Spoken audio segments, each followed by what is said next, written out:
Today we're talking about parenting. And if you want to feel more calmer and break the cycles and patterns that are constantly keeping you stuck, you need to understand that parenting is changing. So in this video, I'm going to walk you through the 5 parenting shifts that almost no one is talking about and why it's most important. PTSD.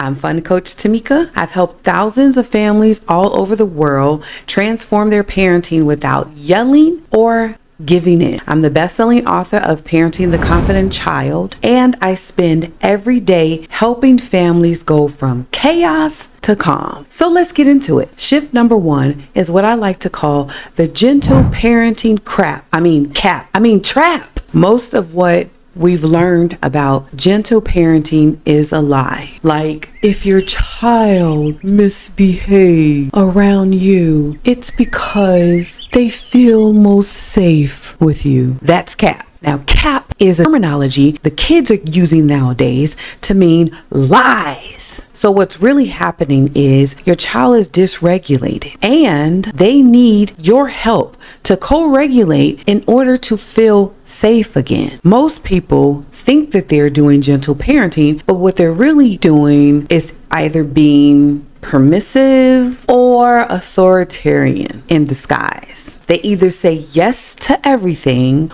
or try to control all emotions. Either way, this leaves children feeling confused, anxious, and not quite sure of where the boundaries lie. The thing is, real leadership isn't soft or harsh, it's clear. Proverbs 22:6 says, train up a child in the way that they shall go, and when they're old, they will not depart from it. So training requires clarity, not chaos. And if you want to get clear, I've created a 5-day boundaries boot camp that'll walk you through step by step exactly how to set healthy expectations without yelling, shaming, or giving in. You'll find the link in the description. Come join and start transforming the way you parent today. Shift number 2, it's all about the parenting wars. You've probably seen it online, the endless debates, monologues even, between the gentle parenting crowd and what I like to call the spare the rod believers. Here's the truth. The war is just a distraction because it forces you to choose a side instead of asking what really works. And for those who your favorite verse is spare the rod and spoil the child, are you aware that that phrase is only mentioned 4 times in the Bible and it is in the same chapter? However, love is mentioned in the Bible over 800 times. And what I know about the Bible is that what is most important, it is constantly threaded throughout. And that is one of the things that Jesus mentioned was the most important thing, was to love the Lord your God with all your heart, your mind, and your soul. Love your neighbor as yourself. Those were the huge commandments, because people were trying to get him caught up in, oh, what's the greatest commandment? What should we do? Love. 1 Corinthians 13 says, love is patient. So one of the things that I realize is that a lot of the spare the rod crowd are not patient. They jump in my comments and say, oh, I don't have enough patience to sit there and teach a child how to regulate their emotions. Ephesians 6:4 also says, fathers, provoke not your children to wrath. So when you're jumping in my comments saying, ain't nobody got time for that, spare the rod, spoil the child, you're automatically discrediting what you're saying because you no longer represent the book that you're trying to beat over people's heads, pun intended. And I just want to bring to your awareness, do you know who else was raised like this? Donald Trump. His father was an authoritarian figure who believed compassion was weakness. They went to church every week, but it was the kind of religious parenting that uses faith as a shield for emotional neglect. As a child, he learned in order to be loved, he had to dominate. And when he misbehaved, he was sent away to military school in order to be fixed. And as an adult, we see how it is panned out. He's constantly chasing the approval he never got. This is what happens when people use religion as a weapon, because that's pretty much what it is, for control and oppression when they're parenting and raising children. The shift happens when we focus on relationships. This is what Jesus taught. He was all about building relationships, because relationships have the tendency of harming or healing depending on what you're focused on. If you have a wounded heart, clearly you're going to harm with your relationships. If you have a heart that is healing, you can help heal through relationships. And this is one of the main points that I like to make as a shift in parenting, especially as it relates to gentle parenting. The reason why it falls into a trap is because gentle parents, come on to the front of the room, please and thank you. We have room to grow, okay? What works is for us to model a balance of connection and accountability without shame and chaos. So if we're going to do gentle parenting, if it does not involve modeling what accountability without shame and chaos looks like, it ain't gentle parenting. Shift number 3 is the great divide. So everyone's arguing, should you give your child an iPad or should you just ban screens altogether? The real problem is not the screens. Emotional dysregulation is. And you cannot tell me that parents are teaching their children how to regulate their emotions, because I posted a simple video, this one right here, sharing my story of how I'm teaching my 5-year-old grandson how to regulate his emotions.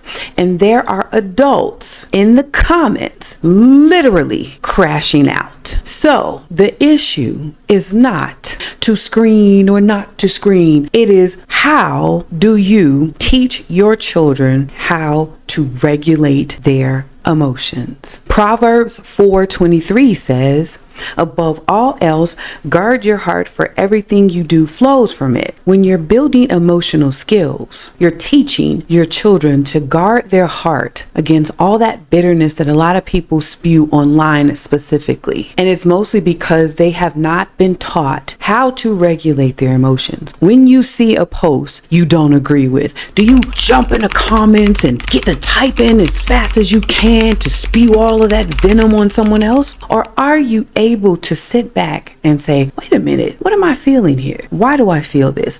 I don't agree with what they're saying. However, I don't want to attack the person. But I see a lot of adults online just attacking people. It shows how emotionally dysregulated you are as an adult. So if this is how adults are showing up, how in the world can we teach children how to regulate their emotions? We cannot. Shift number 4 is all about the teens and tweens. A lot of people think that during this age, we need to just give the kids autonomy, step back, let them figure it out. The truth is, they need structure. I had a conversation with my 16-year-old daughter about dating and how to understand her specific attachment style, and to also learn how to love yourself first before you even think about dating. Why? Because you're going to choose people based on how you see yourself.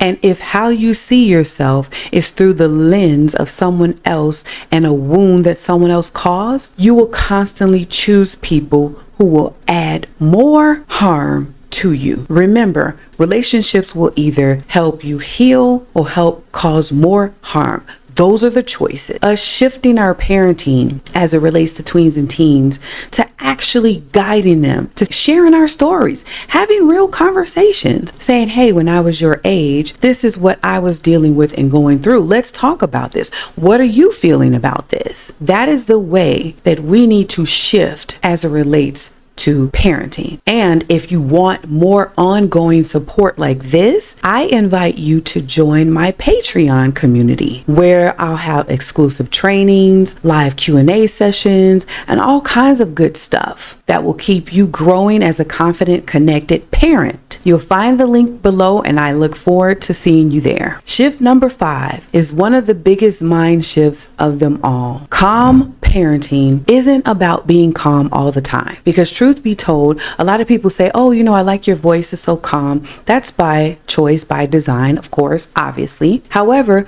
I am not calm all the time. My children will tell you that. The thing is to learn how to repair after rupture, because remember, rupture without repair equals trauma. In order to not traumatize our children, whenever we have a rupture in the relationship, let's just say you get short with your child, or you may even yell at your child, immediately learning how to own your reaction, why you reacted the way you did, and how to come back from that. Apologize, repair. I remember when I was younger, no adult ever apologized to me. So when I got older, it was difficult for me to apologize. That is the reason why we see so many adults who do not know how to apologize. If we don't want to traumatize our children, we need to learn how to repair immediately, because no one is perfect. This is why the whole argument of, well, I'm not a perfect parent. No one is, never will be. So